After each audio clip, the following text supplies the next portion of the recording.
Well, let's go across to the Jefferies conference, which is underway, day two, in Gurgaon. It's a big one, a fourth investor conference, India conference for Jefferies here. Peter Forlenza is Global Head of Equities at Jefferies. Aashish Agarwal is India Country Head at Jefferies India. Gentlemen, great to have both of you here. Appreciate it very much. Aashish, let me get a quick sense from you. I mean, what's been the feedback so far? And what's the one question you're getting most from investors, and if you're getting some questions from corporates who are there as well? Thank you, Prashant, for having us. We've got off to a great start. We have almost 270 odd investors at the conference and about 120 companies presenting. A variety of topics ranging from capex to AI to consumption, everything. The one question which is definitely on the top of every single investor is, when will the capex cycle from the private side revive, and what will be the impact of consumption from the GST cuts that the government has announced. Indian markets have been sideways for the last 12 months since our previous conference. Relative valuations for India have corrected meaningfully.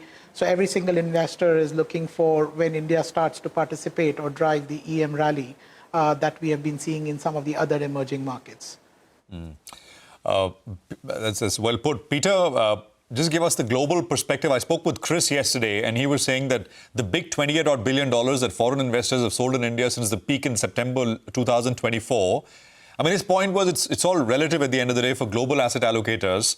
I mean, people have been chasing Taiwan, Korea, China earlier, on the back of valuations here, which have been expensive. Where are we, purely valuation-wise? I mean, growth has to pick up. Nominal GDP growth has to pick up. And hopefully with these three things, two tax cut and one rate cut, it will happen. It will start to, come into view. Maybe second half or maybe next financial year, we'll have to wait for it. But as things are, where are valuations now, Peter? And is the valuation problem, are we close to sort of crossing that hump?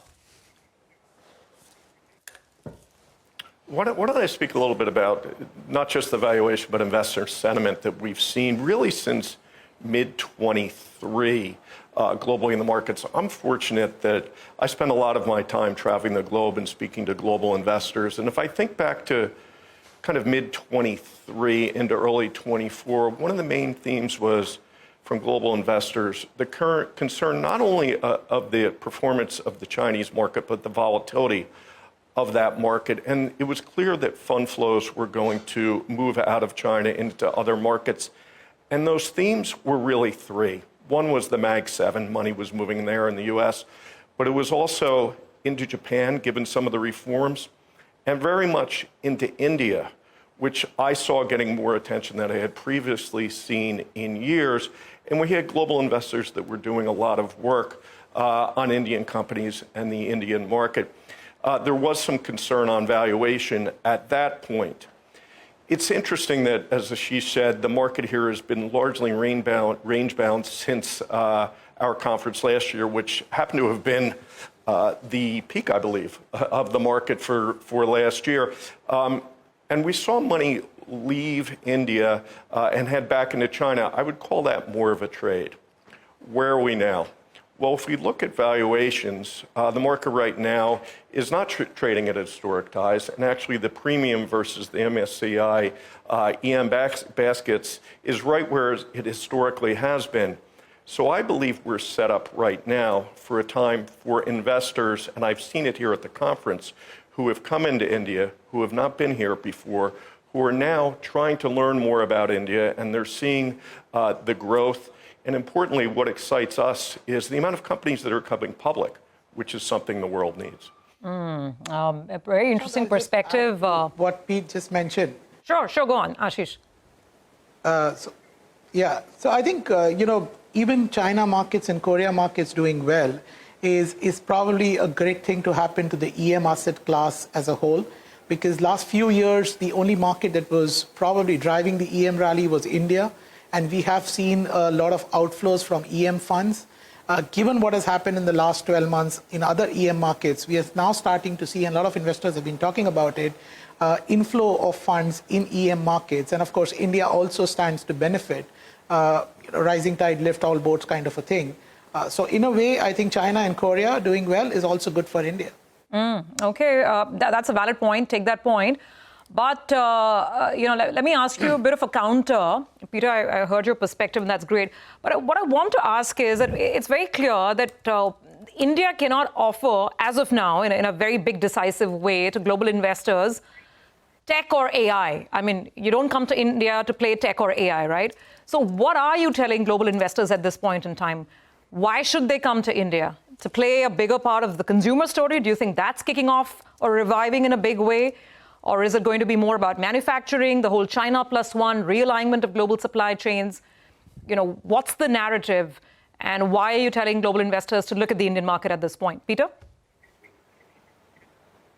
Well, I think the narrative begins with India is now the world's fourth largest economy, heading to be number 3 with an emerging middle class, with an entrepreneurial culture where we have many companies that will be high growth companies that are coming into the market. The world is looking for new companies. Again, I would argue that we globally are overweight a lot of the, I would say, not just I'll be more specific than the broad Mag 7. You've got the hyperscalers plus NVIDIA. The world has been overweight that. We did see money go into Europe this year. But when you look at India, again, a growing economy, a populace that has an emerging middle class, that has a fantastic education system, and again, has this entrepreneurial culture. So it is a place that will continue to grow. And again, we're going to have more exciting companies to invest in. Peter, I think from our conversations with investors, I think one of the things that is also coming across is last 20 years, India has been a pure consumption story. And the biggest pushback on India has been everything works, but infrastructure needs a massive upgrade.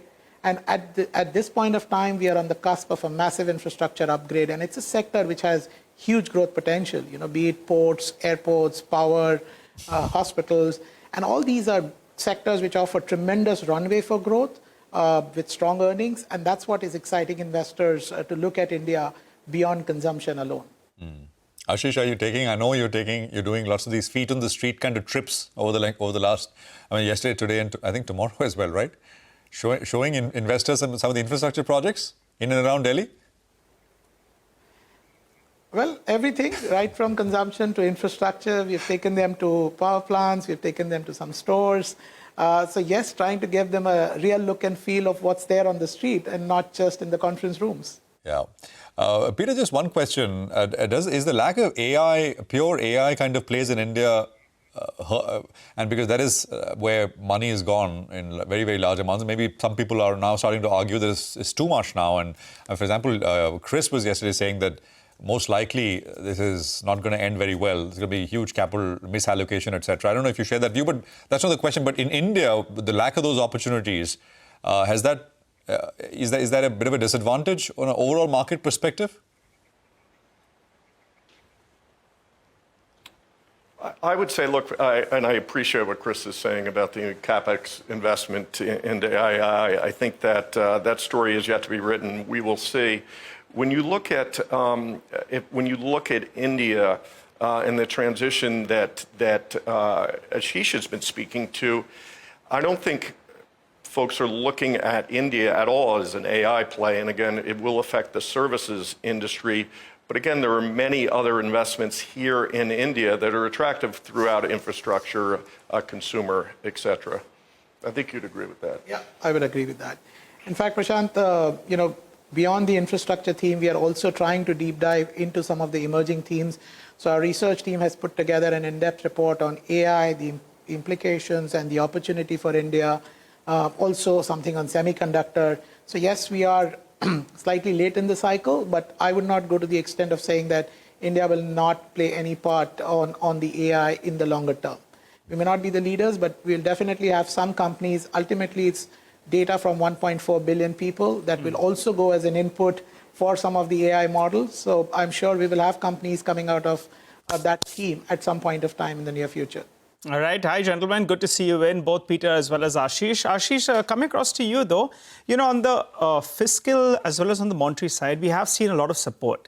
And now the economy needs to revive. Second half of the year, all probability seems to be good. But what more are you factoring in, either in terms of monetary, support or maybe on the fiscal side as well? Do you think there is more headroom, or do you think most of it is already done? No, I think the government has been very, very proactive in reforms and giving the corporate sector what it needs to thrive and to start building. I believe the relative cost of borrowing in India has never been as low as it is today, given the interest rates having gone up in the rest of the world and India continuing to stay low with low inflation. So I think the opportunity or the backdrop has never been better. What we probably need is the corporate sentiment on the capex side to come back. So the government has done its bit. Can there be more reforms? There can always be more reforms. And the good part is, I think we do get a feel that the government is continuously working on what can be done better. But I think at this time, the baton is more in the corporate's hand to start reviving the capex in a more meaningful way, taking from where the government has done capex so far. Sure. Okay. Gentlemen, I think the company that has listed today actually is a reflection of exactly what you gentlemen are saying, that there are enough opportunities in India. We may not have, technical, pure AI. Look at that listing, 62% pop urban company, which runs that platform, which offers everyday services, came into the market to raise about 1,900 crore rupees, and investors have welcomed it with open arms. And we have lots of celebrations there at the stock exchange going on right now. We'll keep getting you more inputs on this in a bit. But yeah, I completely take your point. I mean, Aashish as well as Peter, that you don't necessarily have to be in the most complex business. Even if you're selling, butter, cheese, whatever, if the business works, then investors want a slice of that. And that's what we're seeing. Peter, just a question on whether geopolitics, this whole India-US standoff over the last couple of months, if that at all is clouding the investors' decision making. Now, of course, there are better overtures. Some bonhomie started, but is that at all even a factor when people are looking at allocating money to India?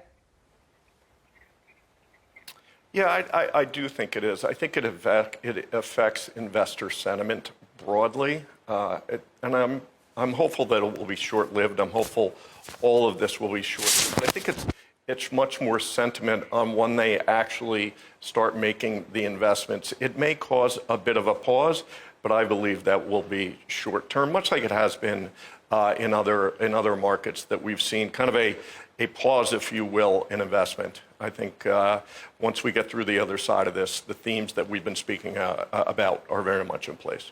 So if I were to ask you, Peter, say over the next year or so, till the next conference, which would be India's biggest, competitors when it comes to vying for foreign flows? Last year it was, the year before it was Japan, then it was South Korea. It's been China to an extent. Next 12 months, who's our biggest competitor in terms of getting those dollars? Well, I believe it's the same. I believe it's the same markets. I'm still having a lot of discussions around Japan. There are some, again, that we've highlighted about Korea. Recently, that's been less so. Europe had its moment in the sun, if you will, kind of mid-year on certainly the German fiscal reforms, the investments in defense, and the moving off of zero bound, on the financials. So those were themes, but the India and Japan theme, to me, remain the two major themes, and I believe we will be talking about the same thing this time next year. Okay, as you put it, last time it was a bit of a turning point, almost was the last conference, right? When September was the high for the market here. Aashish, just to distill down top interest sort of sectors as you see it from here out, from an investor point of view in India. I think financials, of course, continues to be the most talked about sector given the sheer amount of ownership. But the good part is investors are also very open and receptive and engaging on the new themes that are emerging. As I was mentioning, hard assets, hospitals, airports. We've seen a lot of traction on airport stocks conversation. We're seeing a lot of interest on the infrastructure theme, telecom and power as an overall space, right from generation to transmission to distribution. So I think some of these sectors are getting added. Consumption, of course, continues to remain at the top of the mind given the GST cut. So I think it's very broad-based, but the biggest question is, do we stick with the traditional growth sectors like financial staples and tech services, or we diversify into the new growth sectors, which is infrastructure and hard assets? And maybe it's a mix of both, but both very much in focus, as you say. Gentlemen, we'll leave you to it. I've got a busy day ahead. Ashish and Peter, appreciate both of you coming on CNBC TV 18 with your perspective, mix of India and, of course, the global view looking into India coming through. We'll take a